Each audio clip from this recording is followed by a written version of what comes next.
next guest is tough on the outside, but tender on the inside, like a perfect Knish, really.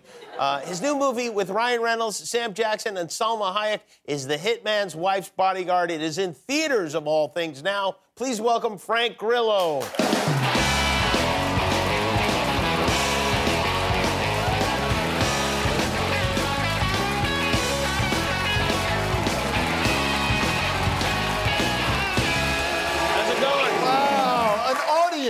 Yeah, right? There's people, That's other human beings, right? Wow. That's nice. Thanks How are you? God, you're so good looking. Oh, please, please. I mean, listen, I think you're probably looking at your own reflection in my eye. How you doing? I'm good, man. How was Father's Day? Father's Day was good. I was, I'm a single father. Uh-huh. And it was the best Father's Day I've ever had. Was it really? Yeah, it was great. Yeah, oh, that's good.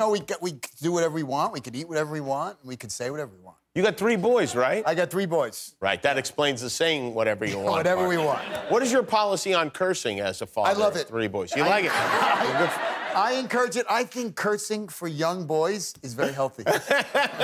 Did you do that thing where you tell them, like, you have 60 seconds, say whatever you want, that kind of thing? No, my thing is you can say whatever you want. Anytime. Well, here's the deal. When you're getting divorced or, I want my kids to want to stay at my house. Right.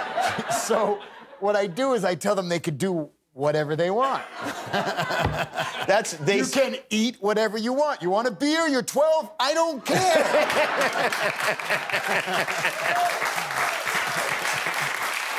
Why do I imagine this clip being shown in the custody hearing? Oh, He was kidding everybody, right, Frank? it was a joke. It was a joke.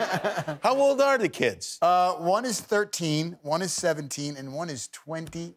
Oh, all right. So there are 2. Yeah, you got a couple of men there. Yeah, I got almost men. Yeah, they have more hair in their body than I do. That's good. Well, I guess that's. I mean, yes, you want. I don't know. Maybe I don't know.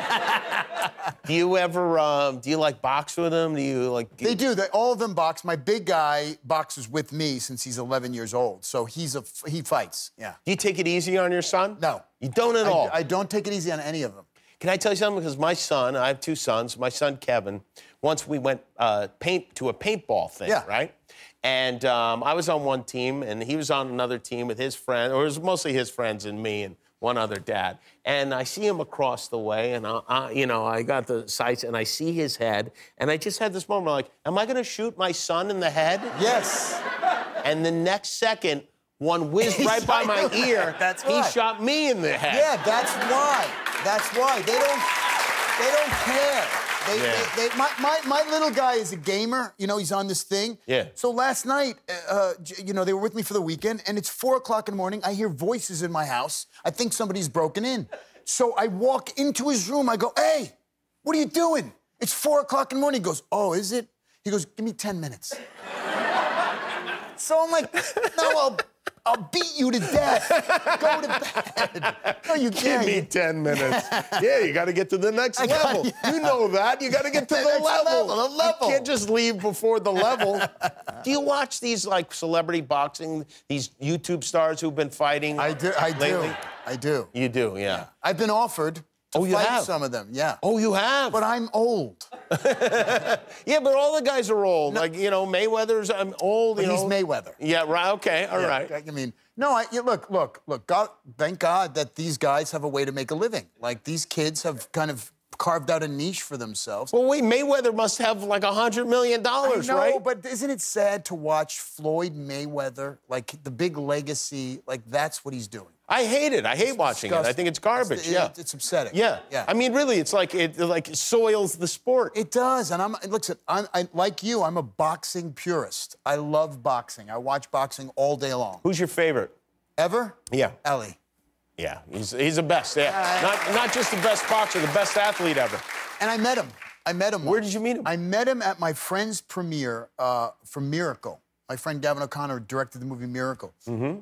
And someone came over to me and said, do you want to meet the champ? And I'm like, oh, my goodness. And, you remember when the Beatles, all the girls would scream and cry and go into convulsions? Yeah, that's what happened with them when I walked out here. Yeah, no. And then you would go, how stupid does that look? Like these stupid girls.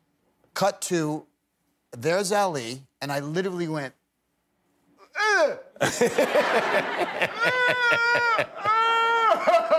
You really? and I started to cry.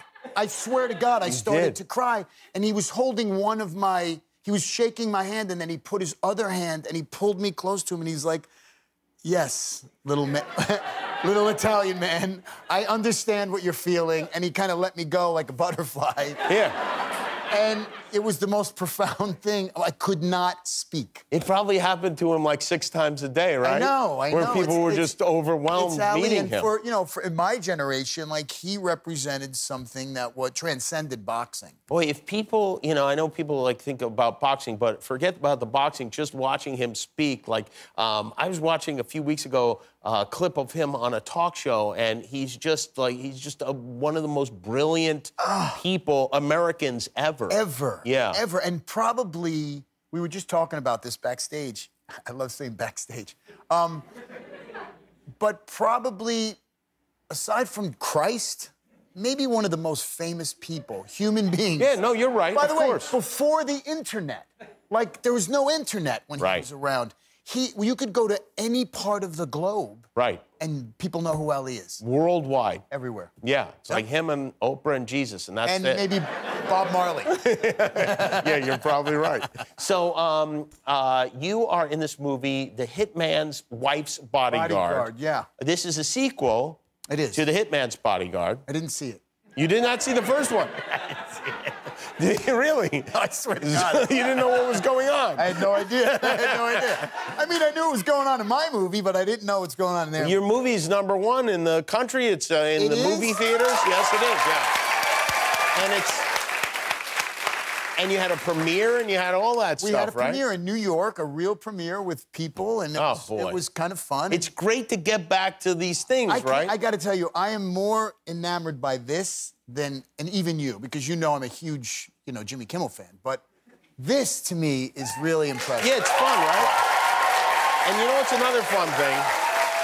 One of my favorite things when you've got an actor, a famous person on a talk show, is to show a clip from early in their career. And I happen to have a clip from Silk Stockings, which I believe was your first television appearance, yes? It was one of my first certainly my first television experience as a stripper. Oh, well, let's take a look.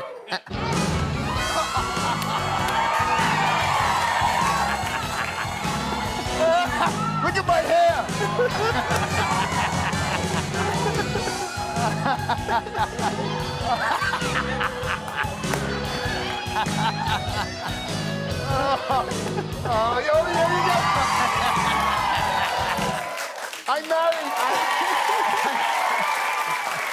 I married that woman for 4 days. Hello, Mr. Ali. My name is Frank Grillo. Perhaps you saw me on Silk Stockings? You want to know something really quick? So the guy who was the lead on that show, I remember talking to him, and he was like, yeah, I've been on this show for 3 years. I'm trying to get off it. I was like, get off it? I'm just trying to be on it. Like, I couldn't imagine an actor wanting to get off something. Anyway. Well, there you go. Well, it's great to see you. Frank Grillo, brother. the Hitman's Wife's Bodyguard. It's in movie theaters. We'll be back and listen. Hi, I'm Jimmy Kimmel. Click below to subscribe to our YouTube channel, or if you want to be that way about it, don't.